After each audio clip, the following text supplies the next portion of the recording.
We were talking about density and we had an equation on how to calculate density when you have the mass and the volume. But we did have a couple of questions on a worksheet about how do you find the volume of something if you know the density and the mass. So we know the density of a material and we know the amount of material, the mass that we want, and we have to find how big the packaging has to be. That's the volume.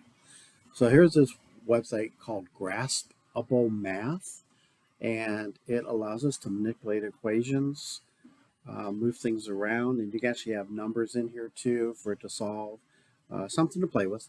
So density equals mass over volume. D equals m over v. Capital V is volume, lowercase v is velocity. D is not actually the right symbol for density, but we're okay with it for now. D is usually distance. That's why I showed you rho, that the rounded kind of P. That's actually density. And there is I could have used that one here, but we'll go with this. So here's what we do. We want to find volume. So the idea is we have to get volume by itself on one side. Well, the thing about solving equations is like you got to do the opposite on the opposite kind of thing. Here's what I mean. If it's in the bottom on the right, in order to move it to the left side, we have to move it to the top. So on the opposite side, it's in the opposite location. So now I want to move the density to the other side, and I can't stick it up there. It doesn't. It knows it won't do that. So I tried to put it up top in the numerator. It knows it won't do that. So I'll put it down in the denominator. So if I want to find the volume, I divide the mass divided by the density. So there's a neat little website that'll help you manipulate equations. I do believe if you throw in numbers, you might actually be able to do it too. Solve for you kind of thing. I don't know. Let's try something. Let's try a new one. Let's see if we'll do that.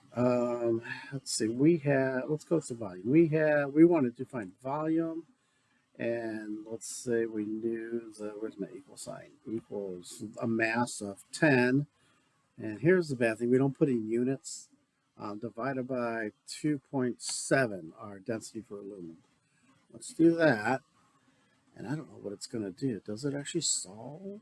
I mean, this is a calculator concept. Fix, transform, copy. No, I don't think it actually solves for us. Scrub? What does scrub do? Oh, that's interesting.